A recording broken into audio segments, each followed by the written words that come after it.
keharapan saya baik ke kita sendiri insan pers itu pertama terus belajar, jangan pernah menutup diri mencari ilmu. Sering saya bilang sama yang muda-muda, terus gali karena perkembangan media itu terus bergerak. Misalnya di Hari Pers Nasional ini jurnalis bisa memberikan berita-berita yang mengedukasi masyarakat, kemudian tidak menyebarkan hoax, kemudian bisa bersinergi juga yang baik terhadap instansi pemerintah juga, tapi tidak meninggalkan kaidah-kaidah jurnalis tadi.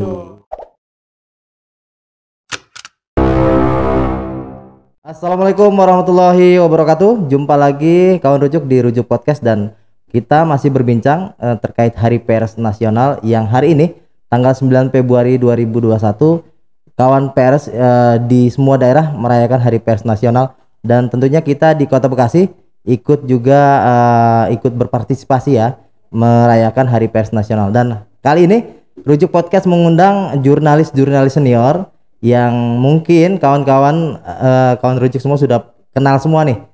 Salah satunya mungkin Bang Iwan Nendi Kurniawan. Beliau adalah Ketua Ikatan Wartawan Online Kota Bekasi. Assalamualaikum Bang Iwan. Waalaikumsalam warahmatullahi wabarakatuh. Sehat Bang Iwan? Sehat alhamdulillah. Luar biasa nih. Ini salah satu jurnalis yang mungkin jadi rujukan juga buat teman-teman lain nih. Memang rujuk luar biasa. Punya banyak rujukan gitu. Iya. Untuk mencerdaskan bangsa. Di Kota Bekasi. Siap. Nah, satu lagi kawan rujuk kita juga kehadiran sosok jurnalis yang senior juga. Jarang nih jurnalis dari kaum perempuan dan beliau saat ini sebagai Ketua Forum Jurnalis Bekasi atau Porjas, yaitu Mbak Leni Kurniawati. Apa kabar Mbak? Baik. Gimana kabarnya juga? Alhamdulillah sehat. Yang penting sehat ya di situasi pandemi kayak saat ini ya Bang ya. Dan Mbak Leni. Bang, nih Hari Pers Nasional 2021 kita mengusung tema bangkit dari pandemi, kemudian Jakarta sebagai gerbang pemulihan ekonomi dan kita sebagai insan pers sebagai akselerator perubahan. Nah, ini kan ada 3 variabel. Kita sebagai insan pers dituntut untuk menjadi akselerator perubahan di tengah situasi pandemi. Nah, kita mungkin dari Bang Iwan dulu nih meminta pandangan dan pendapat terkait Hari Pers tahun 2021, Bang. Nah, baik, terima kasih. Sebelumnya saya mengucapkan selamat Hari Pers Nasional. Siap. Pada semua teman-teman jurnalis mau dari organisasi apapun. Siap.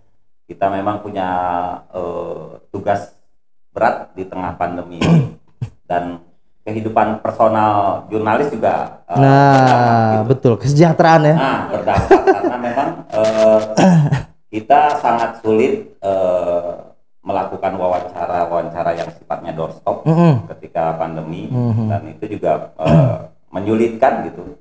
Kita harus pintar-pintar juga bagaimana mensiasati teknik wawancara dengan narasumber. Ya, kebetulan juga kita di era teknologi ini fasilitas juga sudah sangat mendukung. Serba online. Iya, serba online. Jadi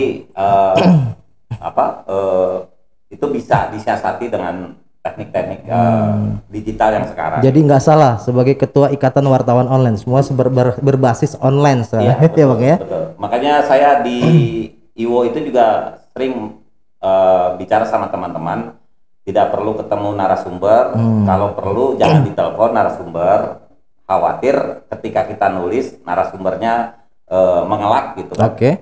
Jadi nggak ada bukti? Iya, nggak ada bukti. Kalau chat WA? Tapi kalau WA itu sangat valid, tidak dipelintir, si narasumber juga tidak khawatir dipelintir dan si wartawan juga merasa aman karena itu tulisan asli dari narasumber. Senior emang tugasnya seperti itu, mengingatkan junior nih. Jadi nggak jarang juga Bang, mungkin narasumber komplain, mungkin mohon maaf ya, mungkin narasumber ngomongnya A, kemudian interpretasi dari wartawan kemudian berubah jadi B. Nah, ini kan mungkin jadi multi tafsir juga begitu. Kalau multi tafsir di bahasa jurnalistik itu kan diserahkan ke publik.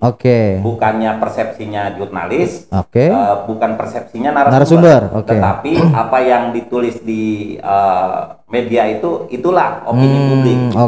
Jadi persepsi itu kita serahkan ke publik. Dan gitu. Jadi narasumber juga tidak bisa mempersepsikan apa yang dia ucapkan. Oh iya, siap. Semuanya tergantung publik yang menilai. Pro kontra itu biasa. Hal biasa ya? Hal biasa. Oke. Bagaimana menyikapi itu ya? Iya, kan kadang-kadang kita menulis sebuah berita, ada pihak yang tersenangi, ada yang tersakiti. Dan itu hal biasa. Jadi sepanjang kita jurnalis itu bisa mempertanggungjawabkan tulisan kita sesuai dengan kode etik. Itu kita kan sudah punya track rule yang sudah aturannya ya. Diatur. Jadi kita kaidah itu aja yang kita patuhi.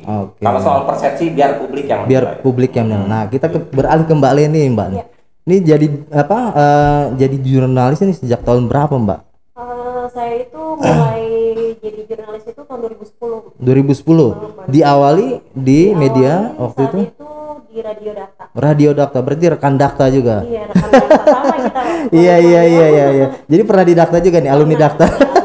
Oke. Kemudian dari Dakta, kemudian pernah di salah satu koran lokal yang besar ya di Bekasi ya? Iya, ke Bekasi Raya dulu masih di bawah naungan Bang Denny Brata. Terus habis itu gabung di Kalapapos. Kemudian berita Jakarta, berita Trans itu lebih kayak mengulik tentang berita-berita transportasi secara nasional untuk kayak Kementerian Laut, Kementerian Perhubungan.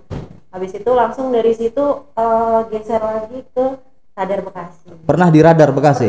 Oke. Berarti pernah ketemu namanya Bang Bisman di situ? Pernah banget. Redaktur saya.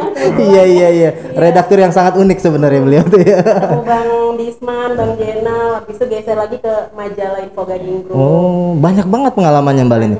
Oke. Jadi nggak salah nih, Porjas punya ketua Mbak Leni ya, artinya sudah matang secara profesi di jurnalis gitu. Kalau saya sih kebetulan memang itu diamanahkan aja. Diamanahkan, dan karena saya sekarang jadi ketua Porjas ya, saya berusaha untuk tanggung jawab dan berusaha untuk amanah untuk teman-teman. Jadi yang penting itu bukan terhadap organisasinya, tapi terkait kredibilitas kita sebagai seorang jurnalis, profesi jurnalisnya gitu ya. Gitu. Tapi tetap memiliki kode etik yang baik terhadap luar biasa. Kemudian diterapkan juga ke anggota berikut pengurus-pengurusnya gitu. Ya. Jadi kita wajib juga untuk mengingatkan kepada mereka untuk peran jurnalistik gitu. Apalagi di Hari Pers Nasional itu kita juga harus memberikan berita-berita, menyiarkan berita yang akurat, yang kredibilitas juga. Kemudian juga menangkal berita-berita hoax yang saat ini marak sekali gitu. Itu penting sih, Mas. Nah di Porjas sendiri saat ini ada berapa anggota nih yang secara kepengurusan? Saat ini di pengurusan tuh ada 34 anggota, Mas. 34 anggota ya? Iya. Nah semuanya di Kota Bekasi, wartawan di Kota Bekasi? Iya, di Kota Bekasi. Kota Bekasi, cuma mungkin kalau untuk yang aktif sekitar 29 sampai 30 lah.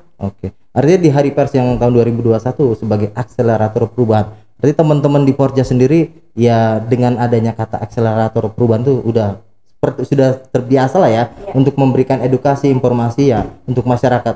Ya, alhamdulillah untuk pemberian informasi itu kan kita bisa memberikan edukasi kepada masyarakat, berita yang tadi saya bilang itu untuk tidak menyebarkan berita-berita yang memang notabene itu hoax atau berita kebohongan. Karena itu bisa menimbulkan berbagai mungkin kegaduhan atau gitu dari ya masyarakatnya gitu. Apalagi kan kita sebagai fungsi kontrol media itu harus bisa memberikan yang edukasi yang baik untuk masyarakat.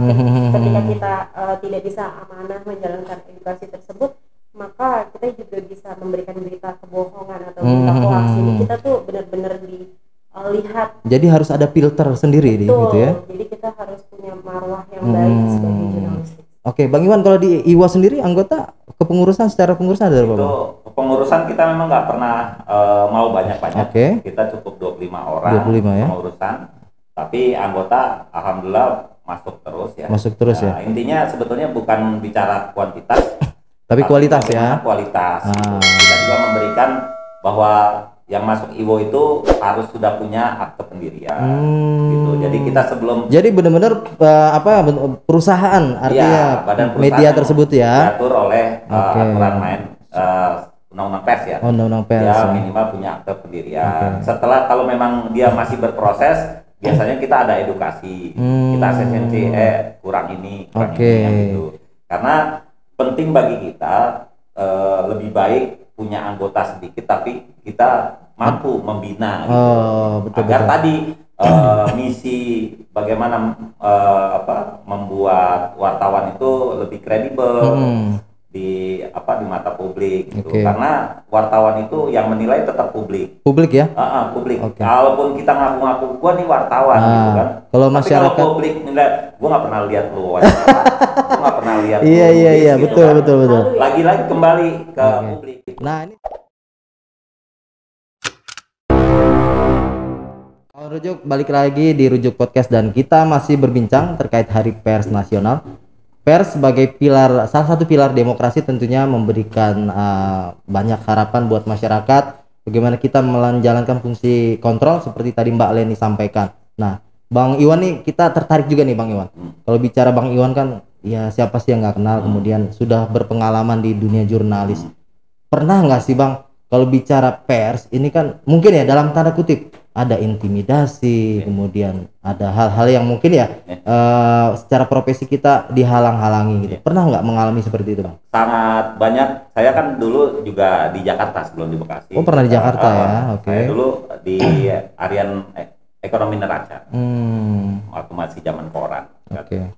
Itu juga cuma dua hal yang kita terima ketika ada sebuah isu yang kita dapat. Kalau nggak rayuan, intimidasi. Dan alhamdulillah semenjak saya jadi wartawan belum pernah ada kekerasan. Banyakan rayuan berarti? Oh iya. Artinya karena saya memang bisa mempertanggungjawabkan setiap tulisan abang ya. Oke. Ya alhamdulillah sudah 5 kali disidang di Dewan Pers karena tulisan dan 5 kali Bang? 5 kali. Rekor nih sebenarnya. Baik dari pengacara perusahaan maupun yang aktivis. Oke. Nah, alhamdulillah di Dewan Pers karena sesuai dengan kode etik gitu kan? Sesuai kode etik kita dapat mempertanggungjawabkan itu ya. Kan bahkan juga ada beberapa kali yang saya tantang ke narasumbernya. Kalau masih kurang puas silakan lapor polisi. Yang penting rekomendasi dari Dewan Pers sudah jelas bahwa ini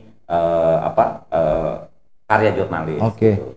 Dan kita bisa pertanggungjawabkan. Nah, siap. Oke Mbak Leni mungkin nih Mbak, kita bicara pers dan teman-teman media kan nggak sedikit nih, baik kemarin tahun 2020 dan tahun-tahun sebelumnya banyak kawan-kawan kita menerima intimidasi bahkan sampai kekerasan gitu.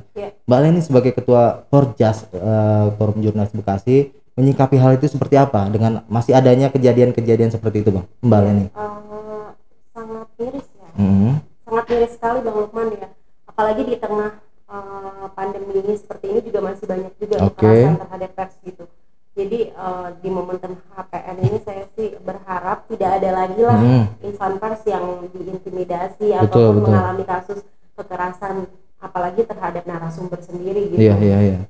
Jadi kita tuh seharusnya tuh mempunyai kesinergitasan ya terhadap narasumber dengan jurnalistik gitu, bukannya malah jadi kayak ada gap atau ada jarak gitu kan? Betul, kayak permasalahan atau apa segala macam terus nggak terima akhirnya dia mengintimidasi terus langsung kekerasan dan hakim sendiri itu sangat tidak ada etikanya gitu. Padahal kalau untuk pemberitaan sendiri misal ada jurnalis yang memberitakan sesuatu hal yang tidak sesuai dengan keinginan narsum kan mereka bisa ada hak jawab atau somasi lah ya gitu.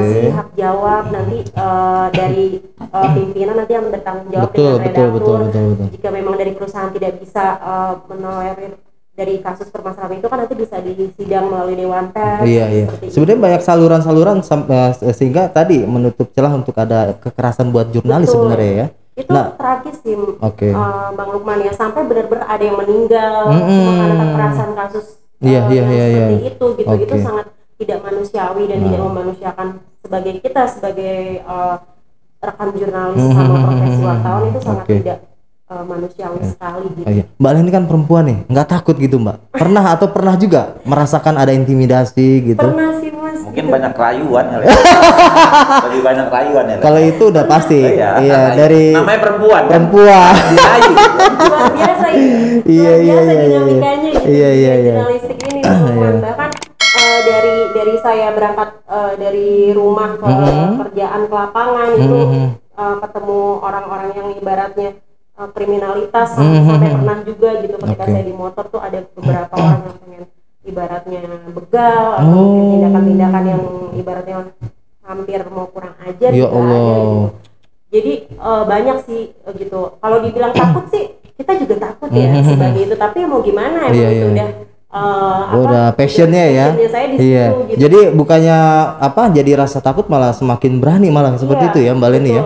Bahkan waktu itu yang kurang etis juga sih pernah juga. Jadi waktu itu saya pernah teman saya rekan kantor tuh pernah memberitakan sesuatu hal di koran gitu, di salah satu koran. Tapi bukan tulisan saya gitu, cuma memang teman saya yang nulis gitu. Nah itu bisa sampai salah. Oh, Mbak Leni yang jadi sasaran begitu? Jadi saya jadi sasaran sampai datang ke rumah, ngegerebek saya sampai bawa pimpinan salah satu perusahaan swasta di Bekasi gitu kan, geder-geder jam 3-an pagi gitu kan. Dan itu menurut saya sih jadi kayak nggak memiliki privacy ya. Sebagai jurnalistik saya merasa seperti tidak dilindungi gitu sama perusahaan sendiri waktu itu.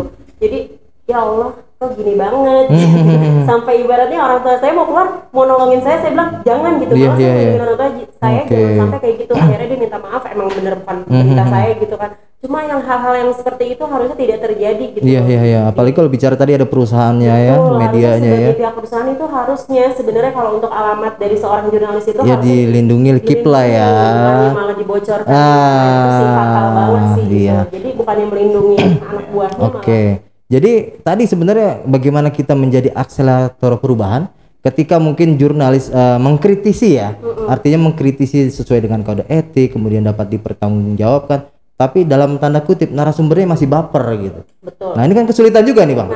Nah apalagi Bang Iwan nih kayaknya sering banget nih mengkritisi, mohon maaf ya, pejabat di Pemkot Bekasi, di DPRD, tapi itu mengkritisi yang positif menurut saya gitu. Nah, kesiapan dari narasumber sendiri kayaknya untuk dikritisi masih belum siap nih, Bang. Ya, kadang begini ya, banyak pejabat juga yang tidak mengerti arti sinergitas. Dia hanya mampu bicara, kita sinergitas antara media dengan, padahal dia nggak ngerti.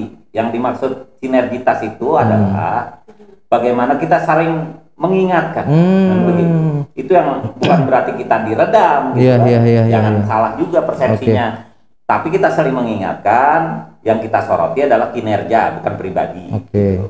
Kalau pribadi itu urusan dia lah, gitu kan. Tapi sebagai pejabat dia punya kinerja yang harus dipertanggungjawabkan kepada publik. Nah, publik ini harus tahu lewat mana salurannya, ya lewat media. Kan? Jadi kadang-kadang juga banyak pejabat itu tidak memahami arti sinergitas, sehingga tadi ada baper ketika itu. Tapi ada beberapa yang mulai memahami, terbuka mindsetnya ya.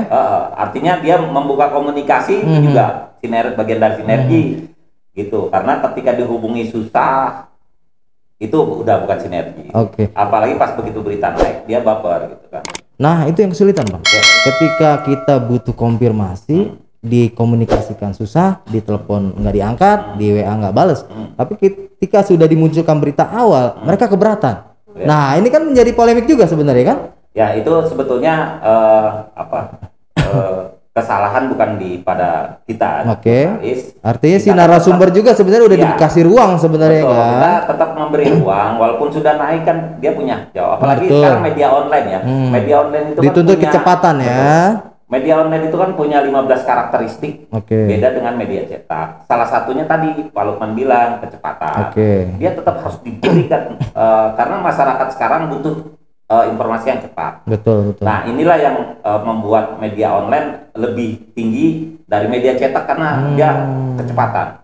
Yang kedua dia bisa direvisi media online itu. Kalau salah huruf A jadi huruf L gitu. Itu jadi bisa, cepat ya. Beda kalau cetak udah tayang, kemudian udah tersebar ke masyarakat, mau bagaimana ditarik lagi gitu ya. Nah jadi kalau narasumber sudah memahami kerja-kerja jurnalistik, bahwa dia memang harus tetap memberi ruang, itu seharusnya dipahami oleh pejabat dalam bentuk sinergitas tadi. Siap Bang. Kita tahan dulu Bang. Nanti sesi terakhir kita mau bincang-bincang terkait kesejahteraan teman-teman jurnalis. Ini penting juga nih Bang ya. Tapi ditahan dulu ya. Mbak Leni. Udah sejahtera. Baik, baik kawan rujuk, tidak terasa kita memasuki segmen terakhir dan masih berbincang dengan jurnalis-jurnalis senior di Kota Bekasi, Bang Iwan Yendi Kurniawan dan Mbak Leni Kurniawati. Bang Iwan dan Mbak Leni nih, kalau bicara media, jurnalis dan kawan-kawan nih sebenarnya miris Bang kalau bicara kesejahteraannya Bang. Nah, apalagi situasi pandemi, ditambah pandemi. Nah, Abang sendiri selaku Ketua IWO dan Mbak Leni sebagai Ketua Porjas, melihat teman-teman di lapangan seperti apa sih Mbak? Kalau bicara kesejahteraan kan masih sangat kurang sekali gitu. Bang Iwan silakan Mbak. Ya, mengenai kesejahteraan sama ya mungkin ya dirasakan semua, berdampak gitu. Bahkan beberapa media juga sekarang ini banyak yang collab. Nggak tanggung-tanggung media besar juga banyak yang collab ya Bang? Betul, karena tadi akses finansialnya merosot tajam gitu kan. Jadi memang bicara kesejahteraan, kembali lagi kita itu sebagai jurnalis sebetulnya orientasinya bukan uang sih. Sebagai jurnalis tuh kalau mau jadi profesi jurnalis bukannya finansial, tetapi bagaimana di situ di peran jurnalis itu ada satu pengabdian ke masyarakat. Apa sih dalam bentuk apa informasi publik gitu. Kita bangun pagi-pagi gitu kan, ada berita kasus. Buat siapa sih berita itu kan gitu? Buat publik. Pikir ada uangnya enggak? Enggak ada tuh gitu. Nah, kadang-kadang dengan latar belakang yang berbeda-beda ini jurnalis wartawan juga kan banyak yang berbeda-beda latar belakangnya. Memang ada yang memang dari akademisi, dari ya berbagai macam latar belakang lah. Dan nawaitunya juga jadi wartawan juga berbeda-beda. Ada yang memang terkesan yang penting gue punya ID kan gitu. Bangga dengan profesi wartawannya gitu. Ya. Nah, seperti itu. Nah, saya mengimbau juga kepada pemerintah Kota Bekasi untuk memikirkan juga akses-akses ekonomi buat teman-teman media. Nah, kemarin apalagi situasi awal-awal pandemi kan sempat dapat bantuan-bantuan tuh katanya dari pemerintah. Nah, itu merata nggak sih Bang buat teman-teman media Bang?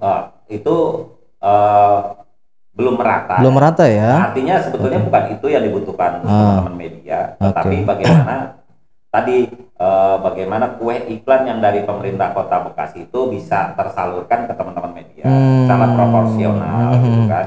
Jangan mungkin ya mohon maaf dalam tanda kutip yang sudah besar mungkin mendapatkan lebih besar secara porsinya begitu ya. Ya, artinya juga jangan sampai ada kecemburuan teman-teman ya. Ada kecemburuan yang ini nggak dikasih iklan segala macam kan gitu.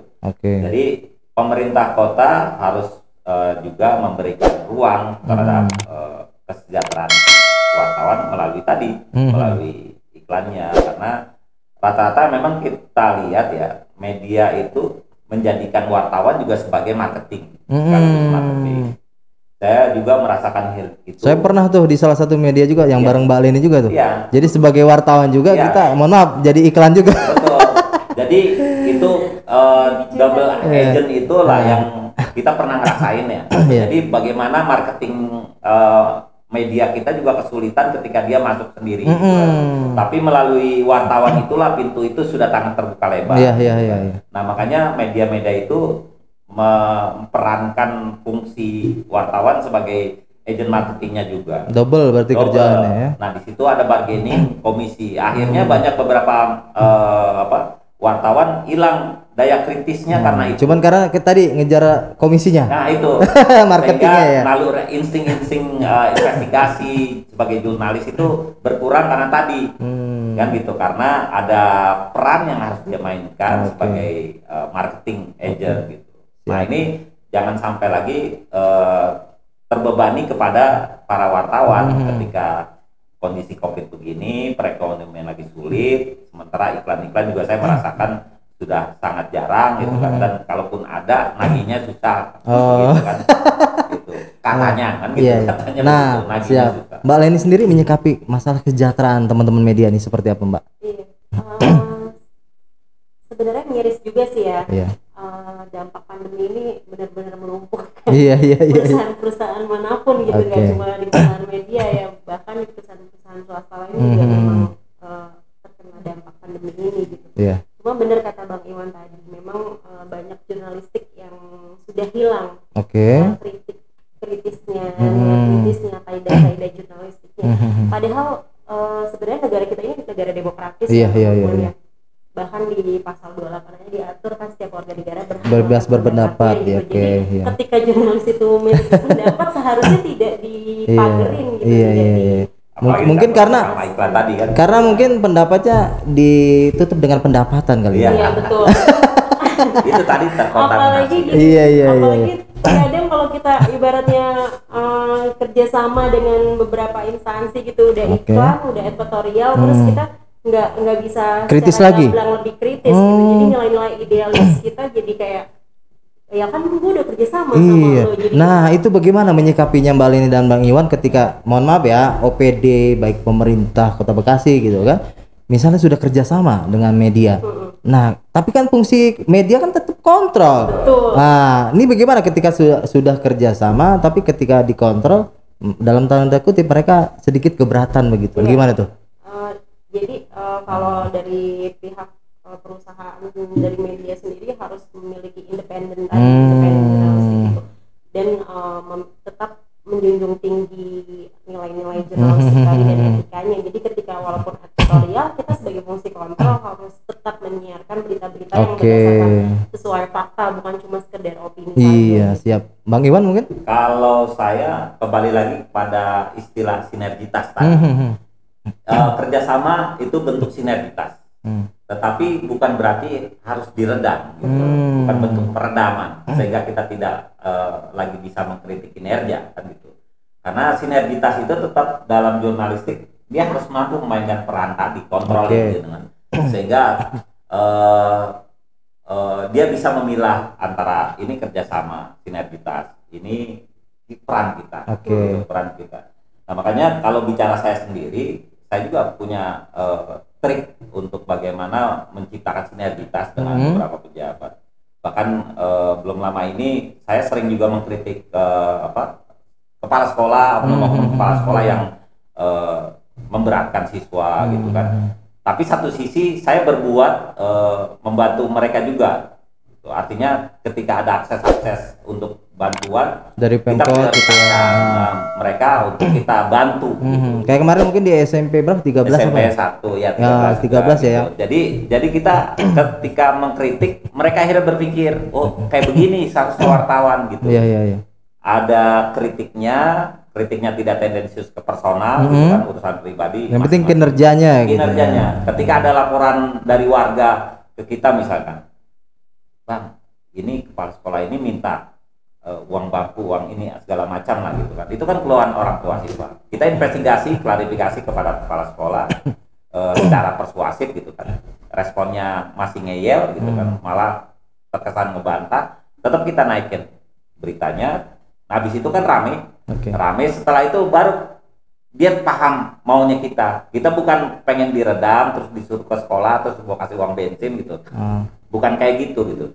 Nah, kita kasih solusi setelah itu. Bu, baiknya uangnya dikembalikan.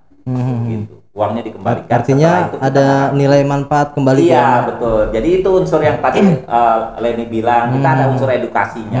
Setelah kita mengkritik, kita ada solusi buat mereka. Bu, kembalikan uangnya. Kalau ibu sulit-sulit nyari bangku mebler di dinas pendidikan, kita bisa menjembatani. Gitu.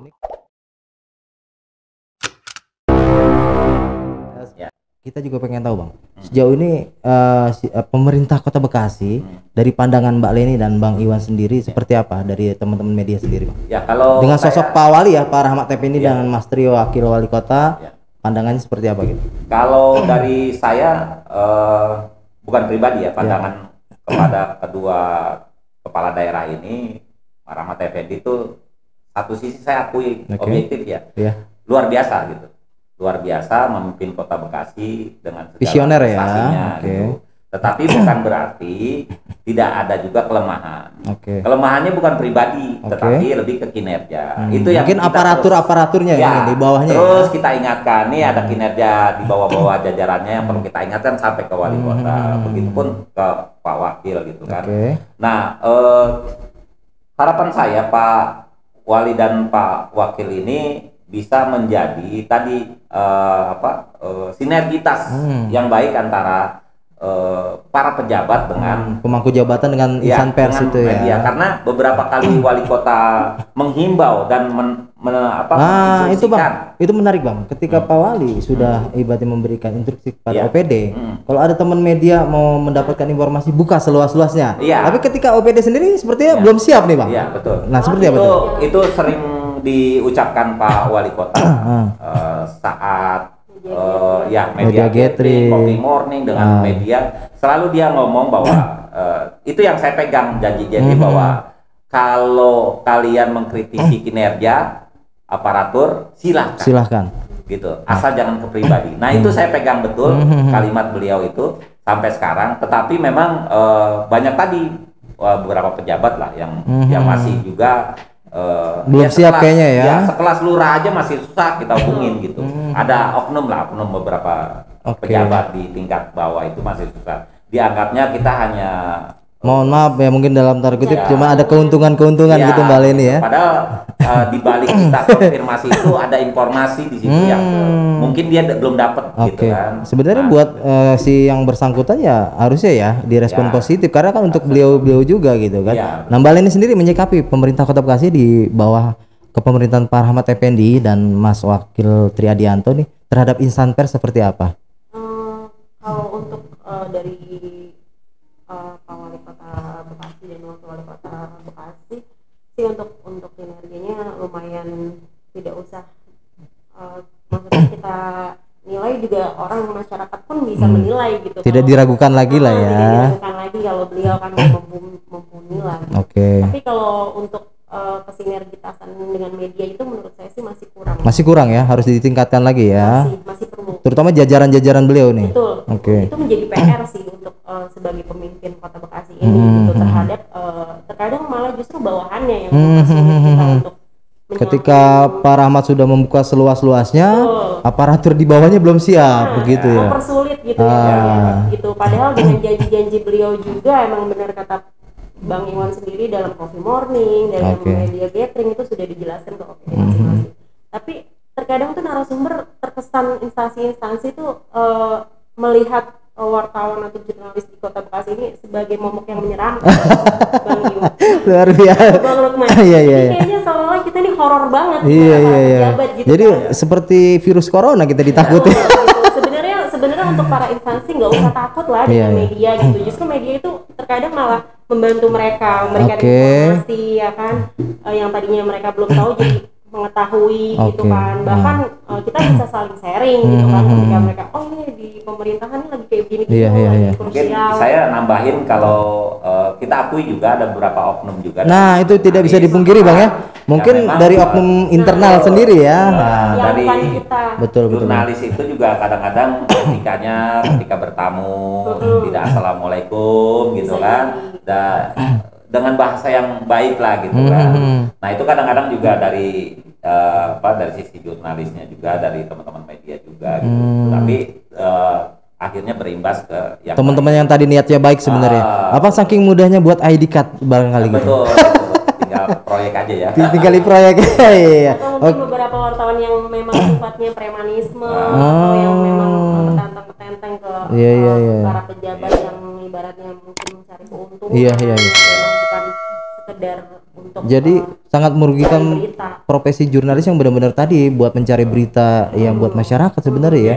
Oke Bang, ini terakhir nih Mbak Leni dan Bang Iwan, ada pesan dan harapan di Hari Pers tahun 2021 mungkin dari Bang Iwan dulu. Ya, harapan saya baik ke kita sendiri insan pers itu, pertama terus belajar, jangan pernah menutup diri mencari ilmu. Sering saya bilang sama yang muda-muda, terus gali, karena perkembangan media itu terus bergerak. Setelah zaman media online ini akan ada lagi.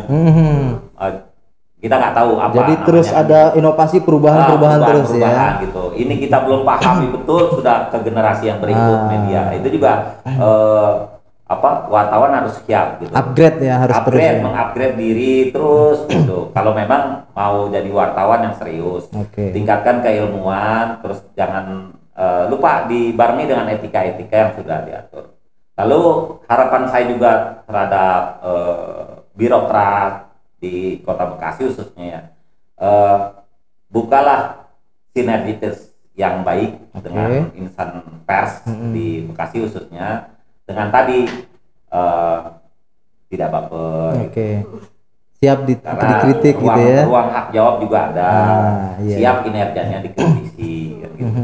Saya pikir kita sama-sama berbenah lah, karena hoak yang berbahaya itu justru bukan dari pers. Dari pemerintah katanya. Iya. Seperti itu. Dari bukan hanya dari pemerintah, dari instansi yang punya kekuasaan. Oke. Artinya karena punya kekuasaan. Saya sedikit cerita. Oke. Waktu itu ada rilis dari sebuah instansi yang memang instansi pemerintah penegak hukum. Rilis ini biasanya kita percaya, gitu kan, sebuah kevalitan data. Nah, kita wartawan diberikan rilis karena isunya yang dirilis bagus, kita naikkan. Ternyata nggak sesuai fakta. Ya, ternyata itu diklarifikasi lagi sama lembaga yang tersinggung gitu. Dirilis itu tersinggung, tidak begitu kejadiannya gitu. Nah, kita yang kena gitu kan. Akhirnya ketika kita di Dewan Pers di sidang, saya bilang ini berita humanis gitu. Itu satu. Terus yang kedua, yang harusnya merevisi itu yang membuat rilis, harusnya wartawannya. Betul. Yang kan, bertanggung jawab yang tadi. Iya, ya kan? Masa kita rilis dari sebuah lembaga negara kita nggak percaya datanya kan gitu. Pasti kita percaya gitu. Nah, akhirnya Dewan Pers saat itu menyetujui karya saya dan tadi menindak tadi ya, lembaga tadi itu ya, lembaga yang satu ini kalau bisa meminta juga klarifikasi pihak lembaga yang ini, sehingga tadi tidak menyalahkan wartawan. Karena wartawan cuma menerima rilis aja. Betul, itulah yang saya bilang, hoax itu kan sekarang di framing seolah-olah hanya dari jurnalis, dari media gitu kan. Justru yang paling berbahaya itu dari narasumber yang punya kekuasaan. Siap. Oke, terakhir mungkin Mbak Leni pesan dan harapannya Mbak.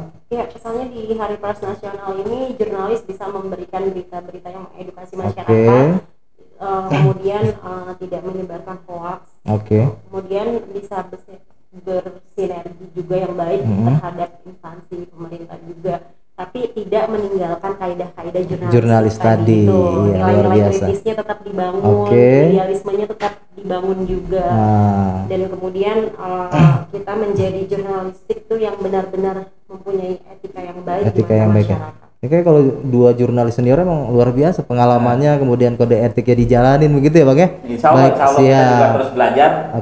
Harapan kita ke depan juga ini akan lebih baik, terutama kesejahteraannya. Karena apapun ceritanya, kalau kesejahteraan kita wartawan juga kembali kesejahteraan, biasanya akan merubah mindset gitu. Betul. Baik, terima kasih Bang Iwan Indi Kurniawan, Mbak Leni Kurniawati sudah hadir ke studio Rujuk Podcast. Kawan Rujuk, demikian perbincangan menarik kami dengan dua jurnalis senior di Kota Bekasi. Jangan lupa dukung channel Rukun Jurnalis Bekasi yang menayangkan Rujuk Podcast dengan cara like, comment, subscribe, dan share sebanyak-banyaknya. Gue Muhammad Lukman undur diri. Wassalamualaikum warahmatullahi wabarakatuh.